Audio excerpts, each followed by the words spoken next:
Have you ever wondered why some mountains feel mythical, while others stand untouched for ages? Tonight on Unearthed Secrets, we uncover towering cliffs, forbidden summits, cloud-level plateaus, and silent desert monoliths. Before we begin, please like, subscribe, and tell us where you're watching from. The ancient landscapes await. The wall that splits the sky. Rising more than 3,000 feet above the Yosemite Valley floor, El Capitan is a monolith that defies ordinary comparison. It is not simply a cliff, nor merely a mountain. It is a vertical continent, a granite wall so massive and so sheer that early surveyors doubted anyone would ever touch its summit. Even today, when climbing gear and human skill have reached extraordinary heights, El Capitan remains a test that humbles every visitor who stands beneath it and every climber who dares to scale it.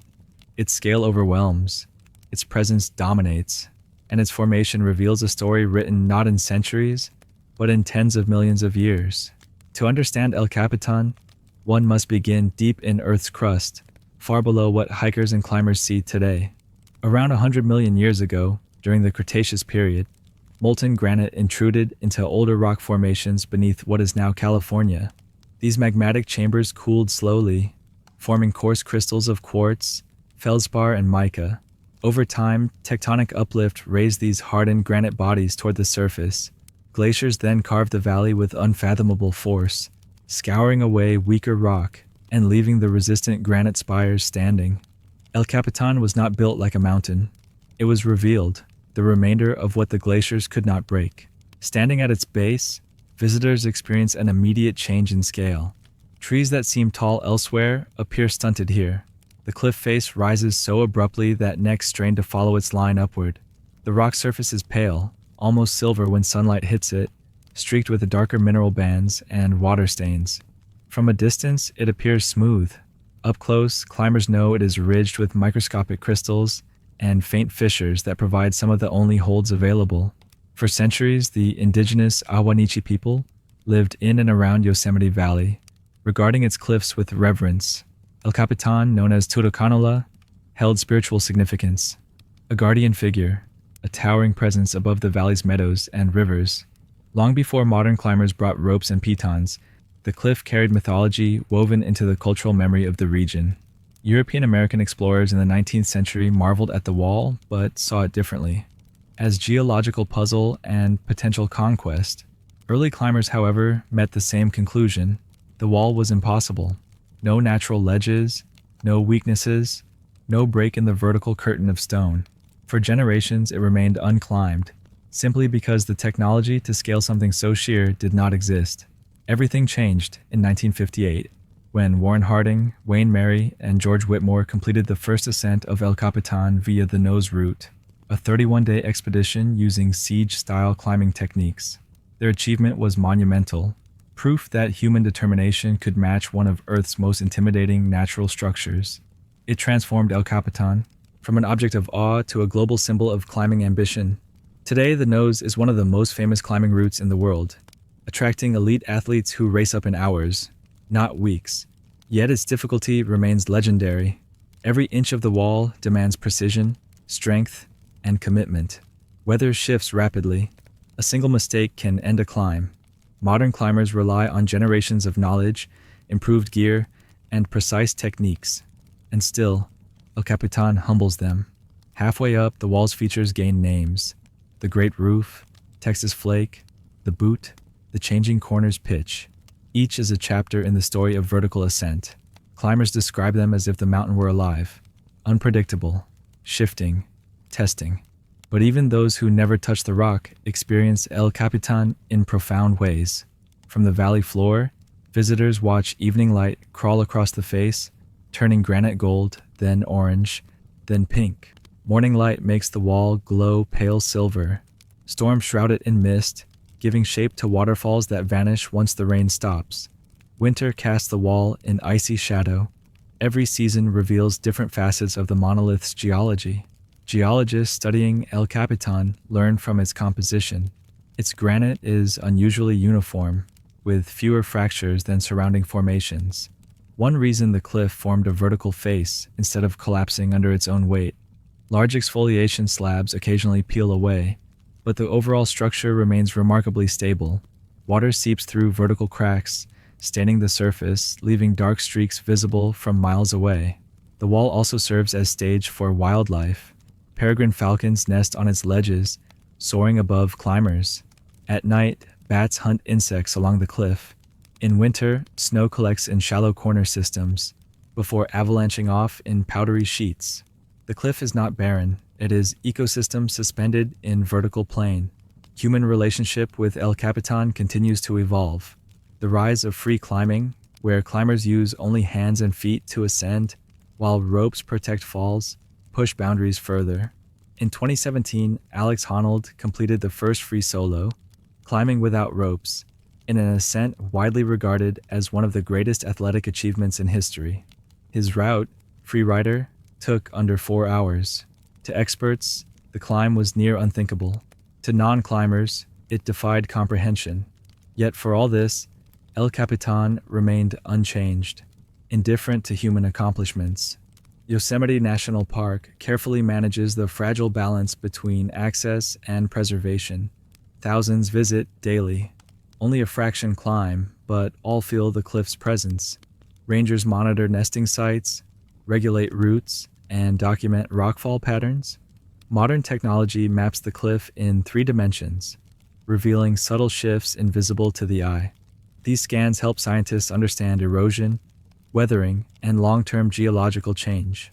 What fascinates many visitors is the purity of El Capitan's geometry, the clean, abrupt transition from valley floor to vertical wall. No gradual slope, no gentle approach. It is geological architecture at its most dramatic. From tunnel view, the cliff dominates skyline beside Bridal Veil Fall and Half Dome. Photographers travel the world to capture it. Painters and naturalists have tried to describe it for centuries. None do it justice. To stand beneath El Capitan is to feel simultaneously insignificant and deeply connected to Earth's forces. Scale overwhelms thought. The wall becomes a mirror for human ambition, humility, and curiosity. And yet, El Capitan is not just vertical stone. It is time made visible. It is tectonics frozen in place. It is ancient magma thrust skyward, reshaped by ice into a monument of gravity and erosion. It is both fragile and unyielding, a reminder that Earth is constantly sculpting itself, even when change occurs slower than a human lifetime. Visitors often linger late into evening. The valley quiets. Shadows rise up the wall. Stars appear above the summit. Climbers' headlamps flicker like fireflies against granite, tiny signals of life clinging to vastness. In these moments, El Capitan feels like cathedral wall, carved by nature, illuminated by sky. By the time travelers leave Yosemite, El Capitan remains anchored in memory. They recall not just its height, but the emotion it evokes: awe, stillness, perspective. It is one of the rare places on Earth that does not simply stand in the landscape, but defines it. El Capitan is not climbed by all, but it is understood by all who see it. It is not conquered, it is respected. Not merely a mountain, but a natural megastructure that splits the sky. The Stone Pyramid of Europe. The Matterhorn rises from the Alps with a geometry so sharp, so impossibly sculpted, that early explorers believed no human would ever stand on its summit. Its near-perfect pyramid, 4 ridges meeting at a single point, made it both a symbol of beauty and a monument of fear. Straddling the border of Switzerland and Italy, the mountain towers above Zermatt and Brie-Cervinia like a stone sentinel, visible for miles, unmistakable in any skyline, timeless in a way that only the greatest natural structures can be. But behind its iconic shape lies a story of violent uplift, glacial carving, human ambition, tragedy, and scientific mystery. The Matterhorn is not simply a mountain, it is a megastructure sculpted by Earth's forces and human imagination alike. To understand the Matterhorn's form, one must go back more than 200 million years, when Africa and Europe were separate continents drifting toward each other across the Tethys Ocean. As the 2 plates collided, layers of rock folded, fractured, and rose into enormous ranges.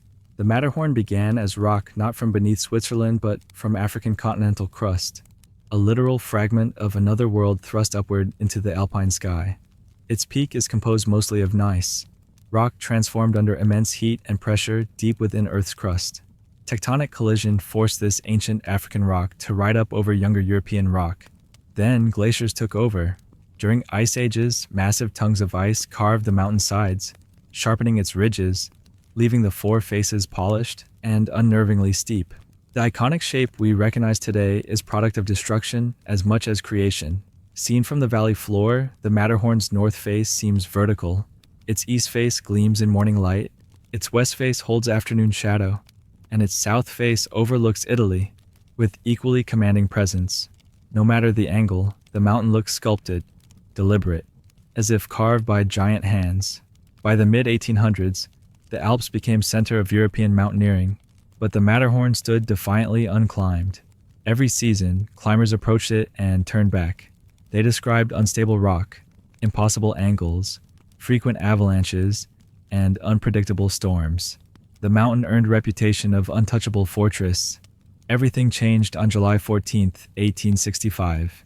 Edward Whymper, an English climber, led a 7-man team up the Hernley Ridge, the Matterhorn's most accessible spine, though still treacherous. After years of failed attempts, Whymper and his companions reached the summit first, but triumph was short-lived. During descent, one member slipped, pulling 3 others with him. The rope between the fallen and the survivors snapped. 4 men plunged 400 meters to their deaths. The tragedy shocked the world, instantly transforming the Matterhorn from symbol of possibility to symbol of peril. Today, the accident remains one of mountaineering's defining moments. Guides in Zermatt still recount it as a reminder. The Matterhorn demands humility. Even now, with modern gear, weather forecasts, and established routes, the mountain claims lives every year. Yet climbers continue to ascend it, drawn by its striking shape and place in mountaineering history. The Hernley Ridge, Whymper's route, is climbed by hundreds each summer. But easy is not a word used for this mountain. The climb involves exposed scrambling, icy traverses, rockfall hazards, and sudden weather changes. Climbers begin in darkness, racing sunlight and storms.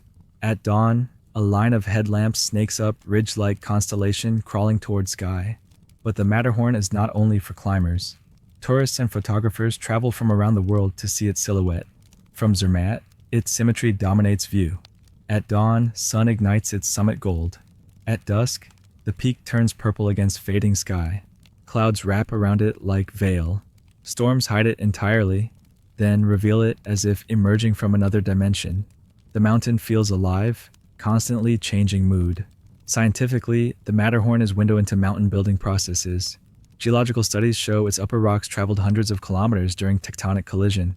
Its lower slopes contain younger limestone and sandstone, remnants of ancient seabeds. The mountain is therefore a layered timeline. Deep crustal rock atop former marine sediments. The vertical walls also reveal glacial history. The mountain's sharp ridges, called arêtes, formed when glaciers on either side eroded valleys simultaneously, leaving narrow spines of rock between them. The 4 faces correspond to 4 major glaciers that once surrounded Peak. The mountain also influences climate of region. Winds split around its pyramid, creating rapid temperature shifts. Storms roll in without warning. Clouds form fan hats over summit, lens-shaped caps signaling turbulent air. Meteorologists study these patterns to understand microclimates within Alps. Below, in Valley of Zermatt, the mountain shapes culture and economy. Wooden chalets, alpine meadows, and narrow streets form postcard imagery, but all orbit the Matterhorn. Its image appears on signs, souvenirs, chocolate wrappers, even the famous Toblerone bar. But commercialization never diminishes awe felt when seeing mountain directly. Tourists arrive with expectations based on photographs, yet real scale overwhelms them. The Matterhorn also plays a key role in natural ecosystem. Marmots whistle in meadows. Ibex and chamois traverse near vertical slopes. Rare alpine plants cling to crevices. Snowfields feed rivers below. The mountain supports delicate balance of life, adapted to extreme conditions. Despite its stability, the Matterhorn is not immune to climate change. Permafrost, frozen ground that cements rocks together, is melting. As temperatures rise, rockfall increases. In 2003, unusually hot summer triggered major collapse on east face. Scientists monitor temperature sensors drilled into mountain to track changes. What glaciers carved over thousands of years? Warming may destabilize in decades. In winter, the Matterhorn stands silent, coated in snow and ice, glowing under moonlight. In summer, climbing traffic fills huts and ridges, yet mountain remains indifferent. Its mass, its geometry, its immensity make human presence seem temporary. At its summit, climbers describe overwhelming view. Switzerland to one side, Italy to the other, Mont Blanc in distance, glaciers weaving valleys below. But they also describe something else, a sense of fragility. The summit is not broad plateau, but knife-edge ridge. Wind rips across. Standing there feels like borrowing a moment from forces larger than oneself. Visitors who never climb can still reach high vantage points via cable cars, Klein Matterhorn, Gornergrat. From these viewpoints, the pyramid shape appears even sharper, even more improbable. The mountain's isolation enhances its power. It stands alone, not hidden in range, but rising distinctly above surroundings. Why does the Matterhorn captivate people so deeply? Its shape is part of answer. Symmetry and steepness evoke archetype of mountain. But deeper reasons exist. It represents intersection of beauty and danger, stability and fragility, timelessness and transformation. It reminds viewers that Earth's forces sculpt landscapes far beyond human scale. For many, the Matterhorn symbolizes aspiration, something difficult, something worth striving for. For others, it symbolizes respect, boundary between risk and wisdom. For geologists, it is textbook. For artists, muse. For climbers, dream and test. For visitors, memory that lingers long after leaving valley. In the end, the Matterhorn's power lies not only in height or geology, but in ability to make viewers feel small yet connected to world. It is natural megastructure shaped by tectonic violence, carved by ice, revered by cultures, feared by climbers, and admired by millions. It stands at border of nations, cultures, and eras, a mountain that is both monument and mirror, a pyramid of stone that has watched continents move, glaciers rise and disappear, and generations of humans pause at its base in silent awe. The mountain no one may climb. Mount Kailash rises from the barren, wind-scoured plateau of western Tibet like an otherworldly monument, a perfect four-sided pyramid capped with snow that never melts. Unlike other Himalayan giants, Kailash is not the tallest, not the steepest, not the most technically complex, yet it is the most forbidden, the most venerated, the most symbolically potent mountain on Earth. It remains unclimbed not because of difficulty alone, but because billions of people consider it sacred, a cosmic axis, a spiritual nucleus, a place where heaven touches earth. Its mystery begins not with geology, but with mythology. For Hindus, Kailash is the throne of Lord Shiva, the destroyer, the renouncer, the cosmic dancer. It is where he sits in eternal meditation, untouched by the mortal world. For Buddhists, it is Mount Meru, center of the universe. For Jains, it is the site where their first Tirthankara attained liberation. For followers of the ancient Bon religion, it is the soul of the world, the place where sky and earth were born. In every tradition, Kailash is more than a mountain. It is a symbol of creation, of dissolution, of timelessness. And so, for thousands of years, pilgrims have traveled immense distances to walk around it, performing the Kora, a 52-kilometer circumambulation through harsh high-altitude terrain. They walk clockwise or counterclockwise depending on tradition, believing that one circuit cleanses a lifetime of sins, and 108 circuits assure enlightenment. To circle Kailash is act of devotion. To climb it would be desecration. Because of this, not a single human being has ever reached its summit. Geologists tell a parallel story, one equally extraordinary.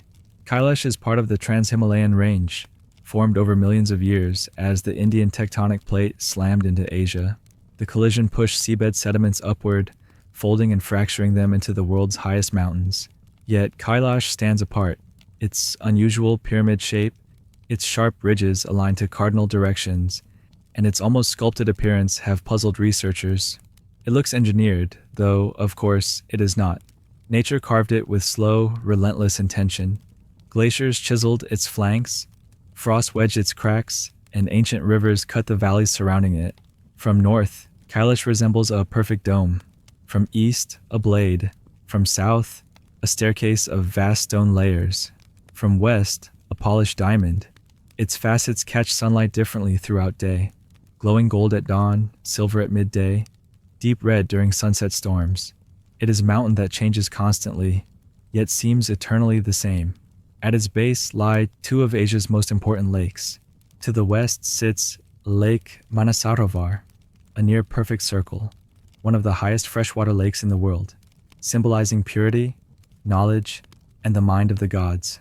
To the north lies Rakshastal, crescent-shaped, saline, stormy, associated with demons, shadows, and untamed forces. Pilgrims see the two as cosmic duality, creation and destruction, light and dark, stillness and turmoil, all held in balance by Kailash above them. Scientific expeditions have mapped, photographed, and studied the region, but always from respectful distance. In 1926, famed mountaineer Hugh Rutledge attempted a reconnaissance and declared the mountain unclimbable. Later, other mountaineers speculated possible routes, though none tried without approval that would never come. In 2001, the Chinese government briefly considered allowing a Spanish team to climb Kailash. The global outcry from religious communities was immediate and overwhelming. Within weeks, China reversed decision, declaring the mountain permanently closed to climbing. The message was clear: some places must remain untouched. Yet the mountain draws tens of thousands of pilgrims each year, not upward, but around. The journey begins at Darchen, a small settlement at 4,600 meters. From there, pilgrims walk through wide valleys where yaks graze and prayer flags snap in cold wind. The altitude makes breathing difficult. Weather shifts from sun to snow within minutes, but determination drives travelers onward. Old, young, weak, strong, all believing the path itself is purification. Along the route, ancient stones carved with Tibetan mantras stand like guardians. Monasteries cling to cliffs. Pilgrims spin prayer wheels, carry butter lamps, and whisper invocations. Some perform full-body prostrations, lying flat on ground every few steps for entire 52 kilometers. This can take 2 to 3 weeks. Their hands are protected by wooden boards, their clothes thick with dust. For them, this is path to merit, healing, liberation.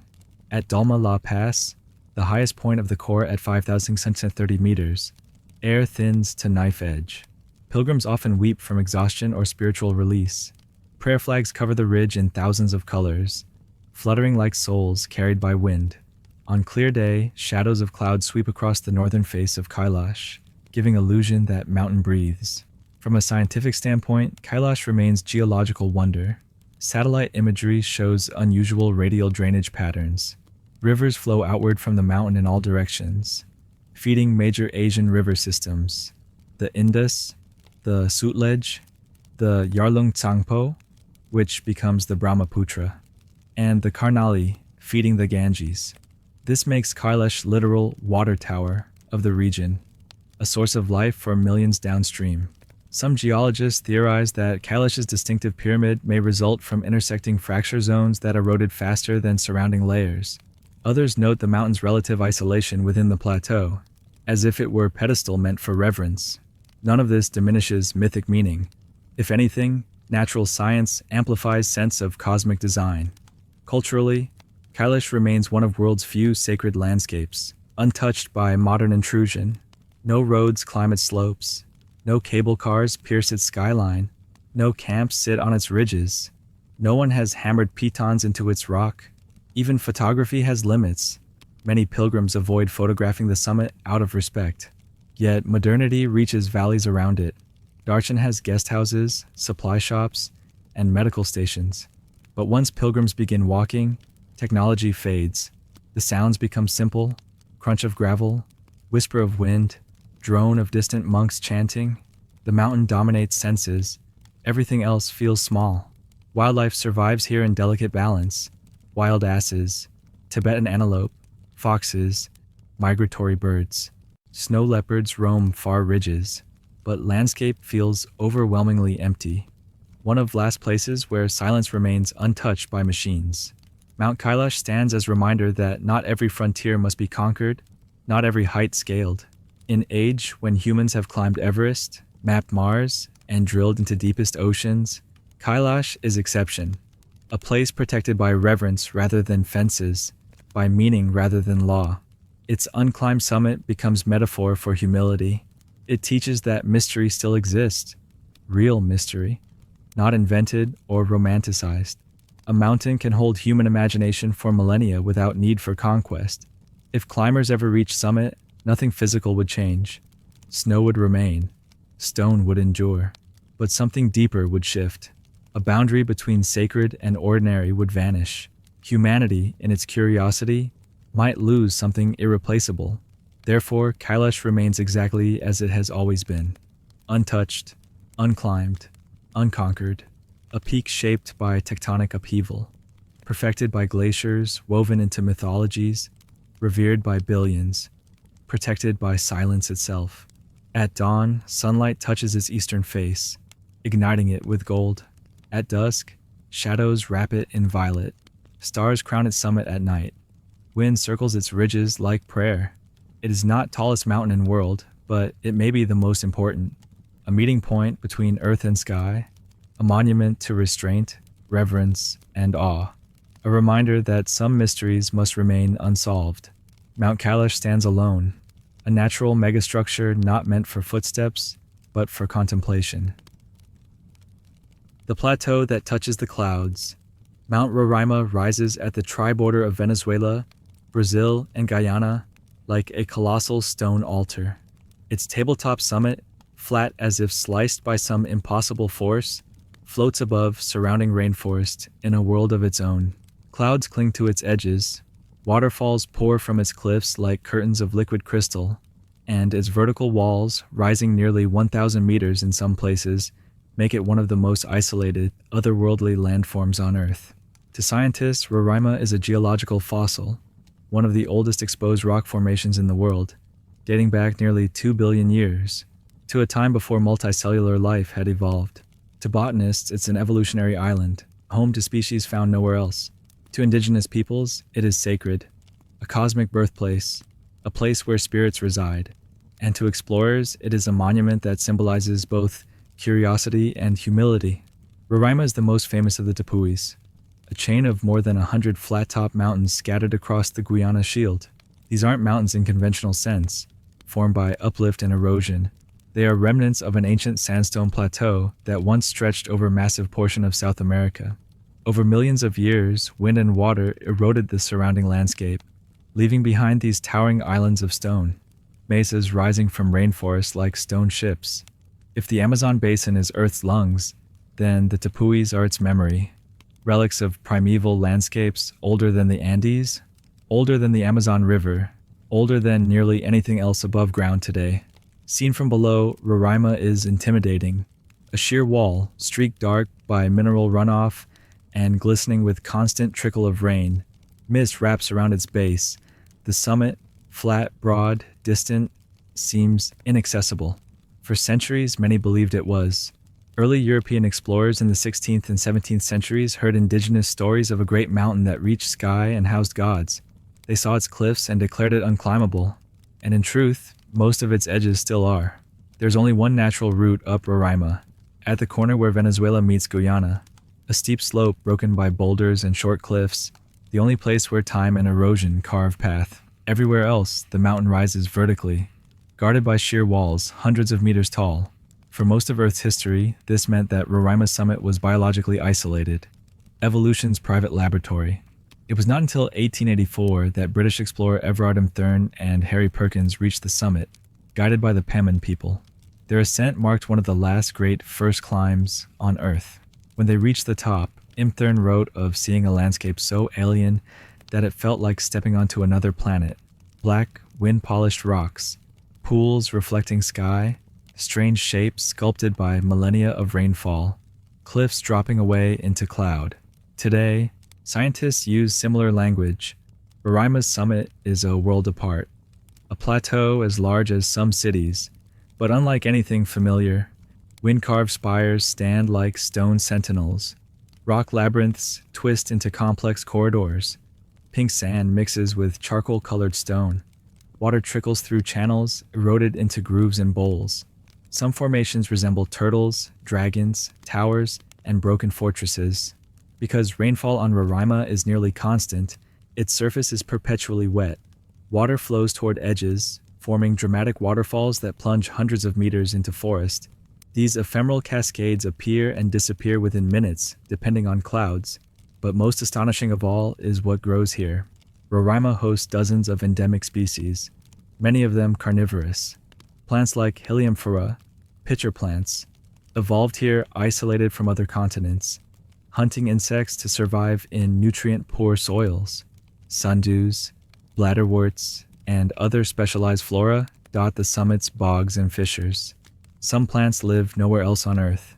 Then there are the animals, tiny black frogs that cannot hop, only walk, adapted to soft moss, strange insects, spiders with unique evolutionary histories. Every new biological survey reveals more species previously unknown. Scientists often refer to Roraima as a vertical Galapagos, but not everything is accessible. Much of summit is broken by deep fissures, some so wide they form canyons, others narrow enough to step over but descending into darkness. These cracks, formed by tectonic stresses and erosion, carve plateau into segments. In some places, the summit appears shattered. Explorers have fallen into these fissures. Many are still unmapped. Because the plateau is ancient and erosion proceeds slowly, fossils of early algae and microbial mats have been preserved in sandstone layers. In geological terms, Roraima is time capsule, preserving signatures from Earth's deep past.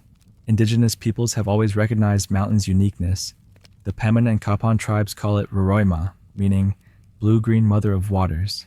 Many legends describe it as stump of a mighty tree that once fed all humanity, cut down after people misused its gifts. The fallen tree became the tepuis. The rivers that pour from it became the world's waterways. Another story speaks of Makanaima, a powerful spirit who shaped land from atop mountain. These myths emphasize Roraima's role as life-giver, water source, and spiritual axis. And indeed, rivers flowing from the Guiana Shield feed into Orinoco, Amazon, and Essequibo systems, three of South America's largest river networks. In a very real hydrological sense, Roraima is source of life. From modern perspective, reaching summit is strenuous but possible through guided treks. Yet the experience still feels expeditionary. The trail winds through savanna, crosses rivers, climbs cloud forests, then enters rocky slopes where weather shifts unpredictably. One moment sunlight heats stones, next mist drops in thick curtain, and rain lashes sideways. Lightning storms appear suddenly at high altitude. Winds howl along cliffs. At the top, travelers find themselves in landscape devoid of horizon. Fog drifts between stone towers. Pools ripple with rainfall. Only occasionally does cloud break, revealing abyss at plateau's edge. Standing at those edges, one sees rainforest stretching endlessly, green ocean beneath a stone island. Even with modern knowledge, Roraima inspires imagination. Arthur Conan Doyle visited region and later wrote The Lost World, imagining plateau where dinosaurs survived isolated from time. While no dinosaurs roam summit, idea of evolutionary refuge is accurate. Some vegetation here evolved millions of years ago and remained unchanged thanks to isolation. Environmental scientists worry about ecological fragility. Increased tourism, though controlled, risks damaging sensitive plant life. Authorities enforce strict rules. Hikers must camp on designated sites, carry waste out, avoid disturbing pools, and follow guides. Even the smallest change, a footprint in certain mosses, can take years to recover. Geologists also study Roraima to understand continental drift. Rocks here match types found in Western Africa, evidence that South America and Africa were once joined in supercontinent Gondwana. When continents split, massive sandstone plateau remained on both sides. On African side, time eroded most plateaus away. On South American side, some persisted as tepuis. Thus, Roraima isn't just scenic wonder. It is monument to ancient continental history. At night, summit grows cold. Winds sweep across exposed stone. Stars appear above cloud layer, revealing sky rarely seen so clearly. The silence is profound.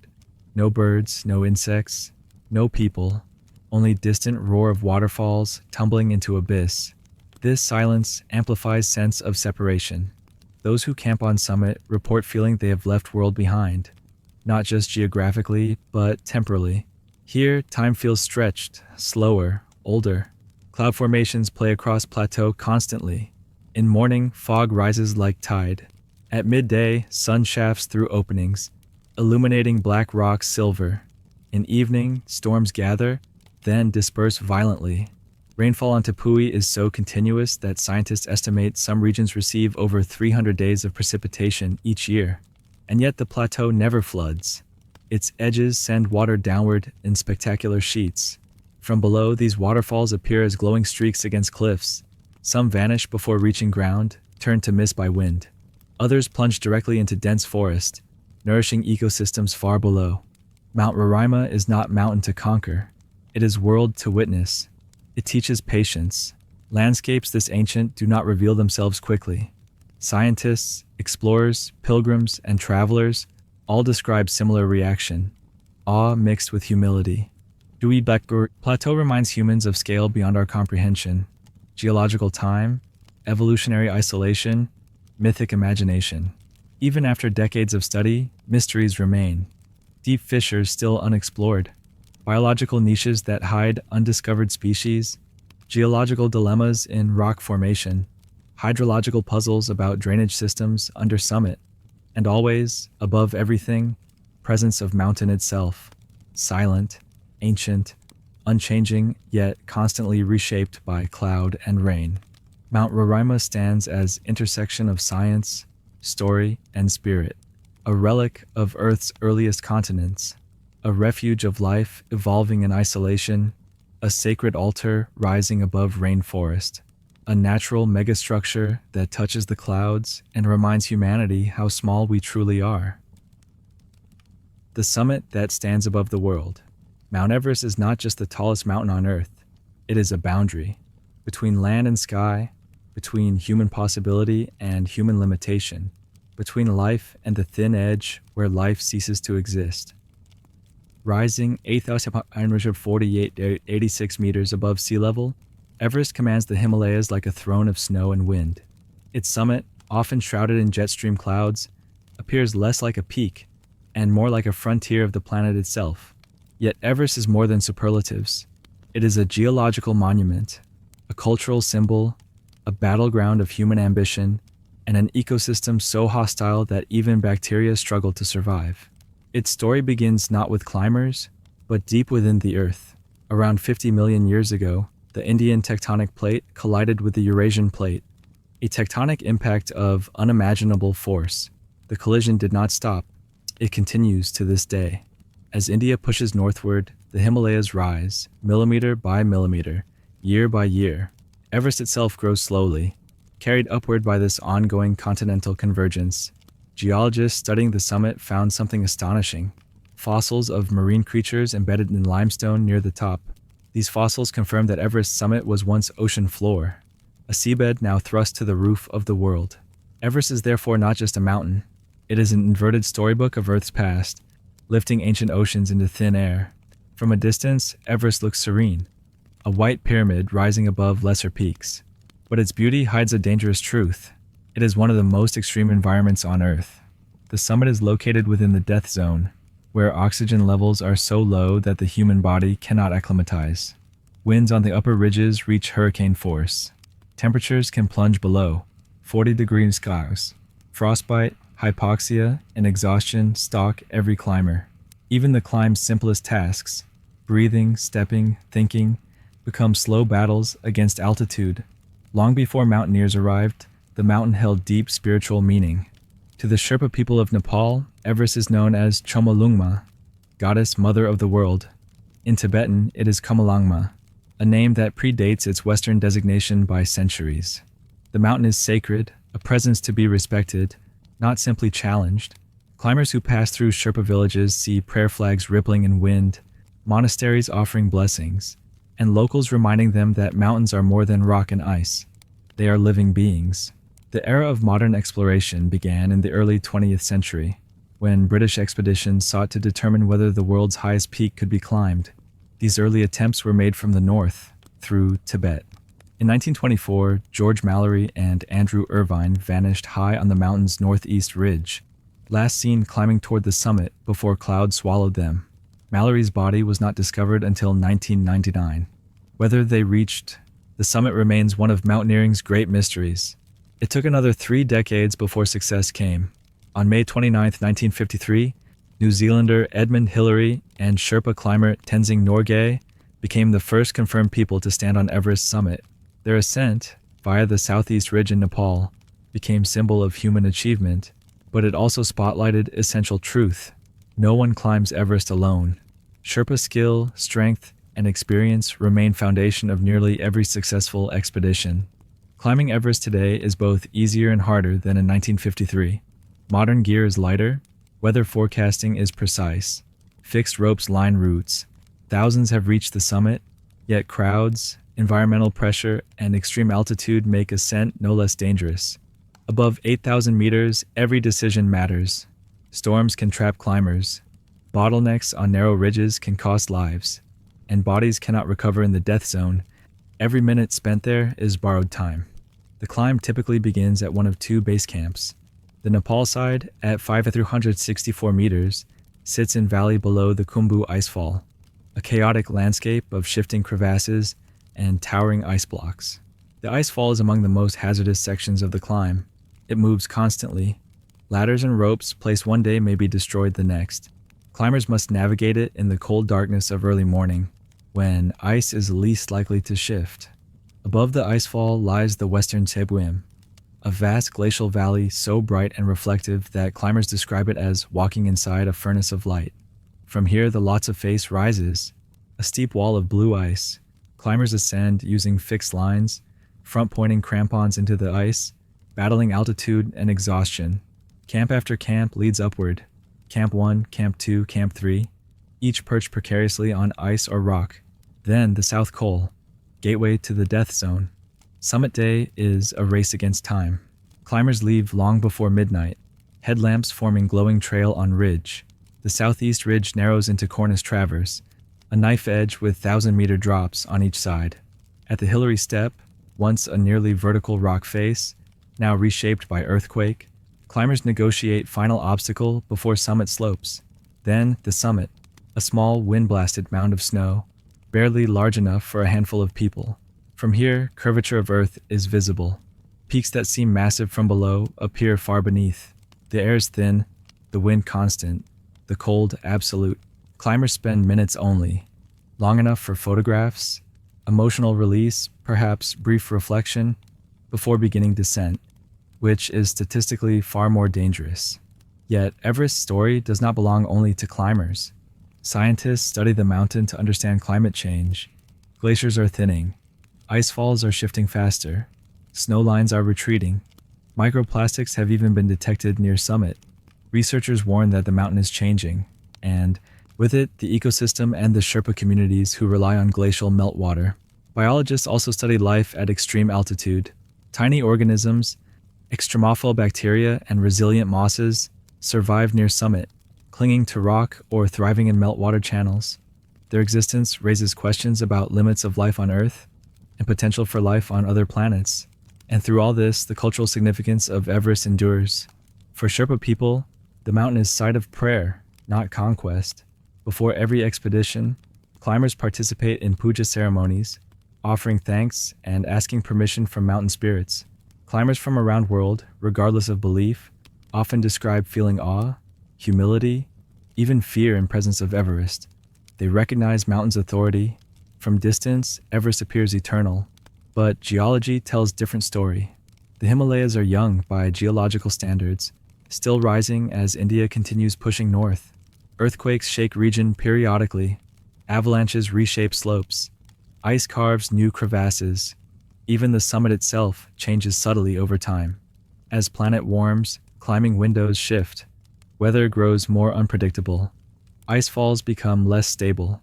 Yet Everest remains what it has always been, a test of skill, endurance, preparation, judgment, and respect.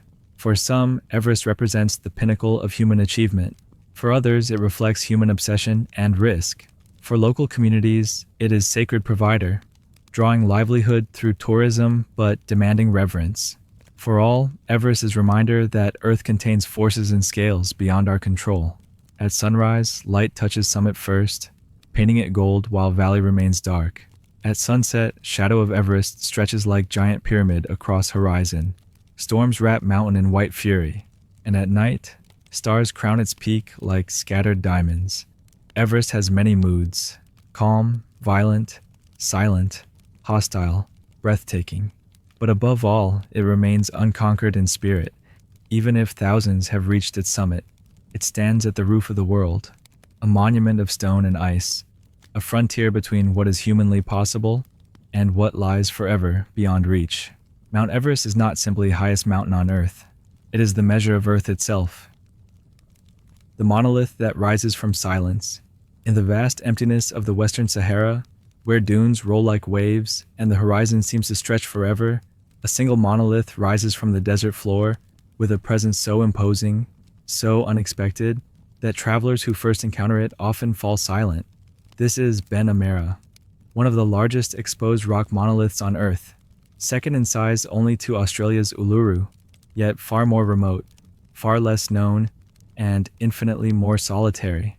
It rises abruptly from flat desert plains, an enormous block of ancient stone standing alone against sky. No foothills, no gradual slopes, no surrounding range, just a sheer monumental wall of granite, erupting from sand as if lifted by some colossal force. At sunset, its shadow stretches across dunes like black blade. At dawn, sunlight paints its surface gold. In every light, Ben Amera looks timeless. To understand this megastructure, we must turn back hundreds of millions of years.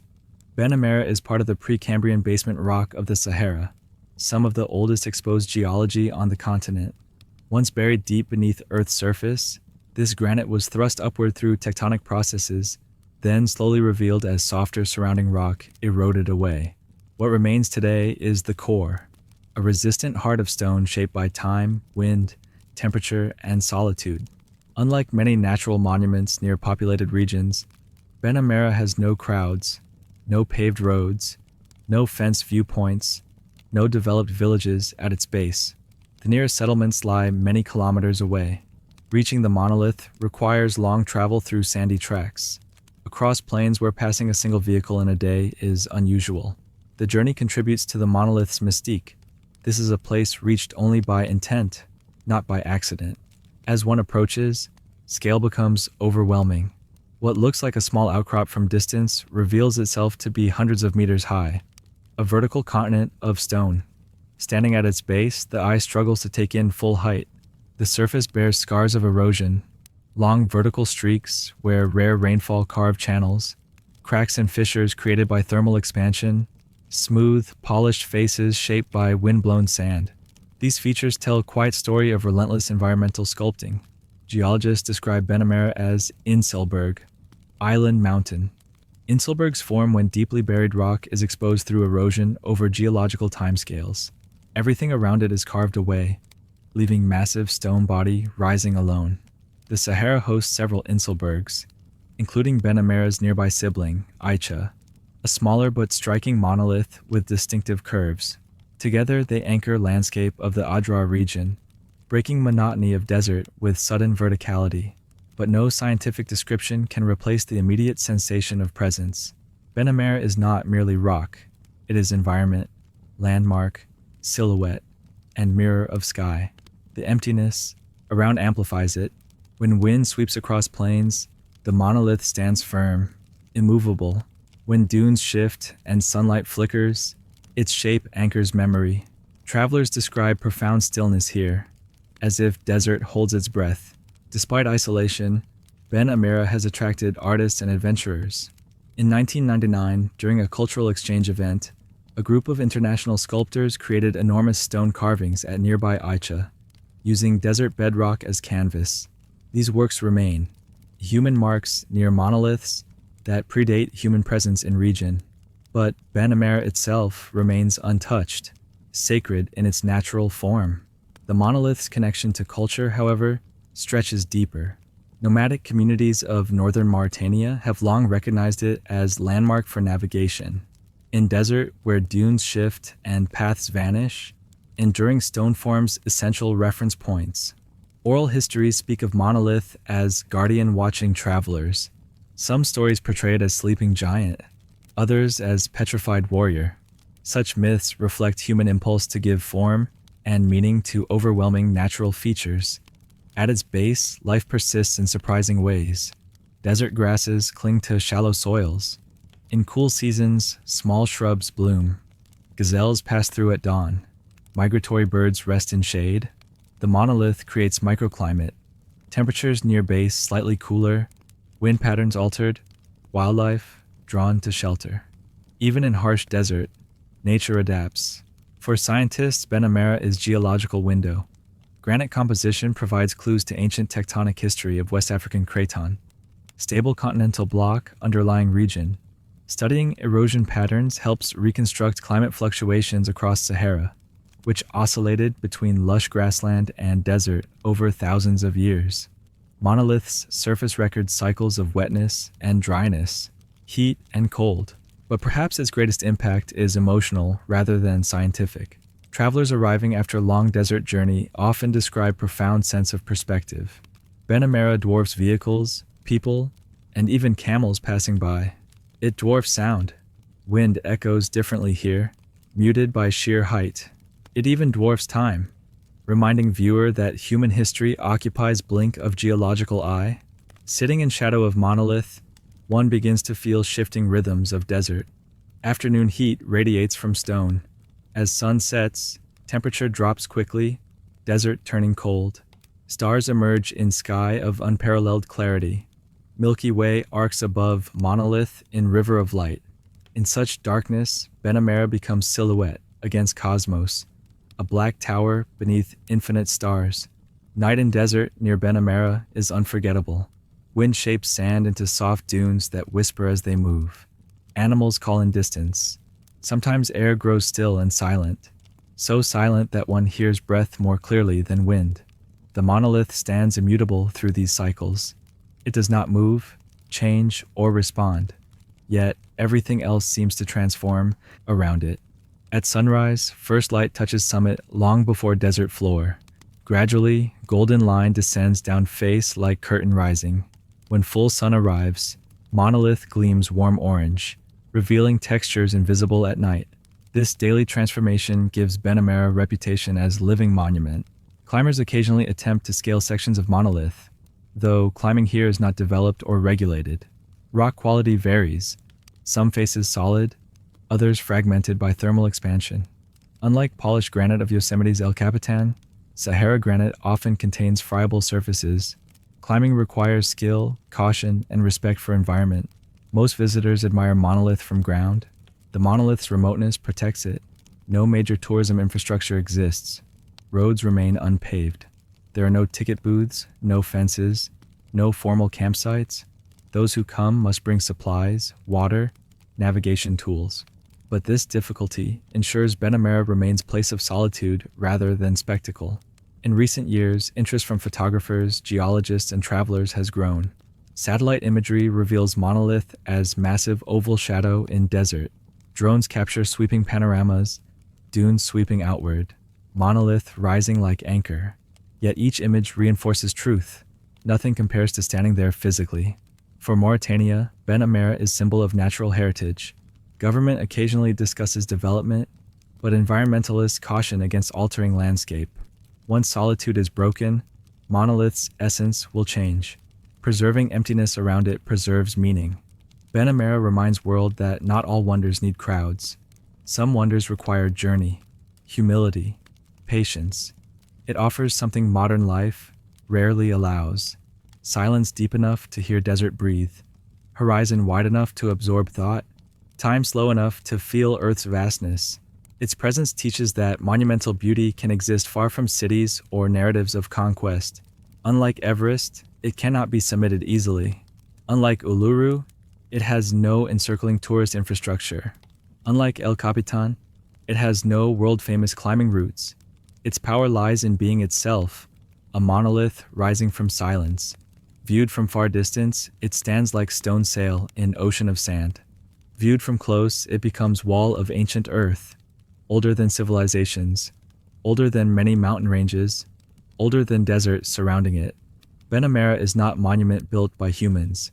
It is monument that predates humans entirely. It is memory of planet's deep past. It is sculpture carved by wind, heat, and time. It is guardian of Sahara's emptiness, and it is reminder that even in vast deserts, singular wonders rise to meet sky. In world filled with noise, Ben Amera remains silence shaped into stone, a natural megastructure standing alone beneath infinite stars, waiting for those willing to travel far enough to hear what silence says. Thank you for exploring the world's great natural megastructures with us tonight. If you enjoyed the journey, please like, subscribe, and share your thoughts below. It helps others discover these hidden wonders. Until next time, may the ancient landscape stay with you long after the screen goes dark.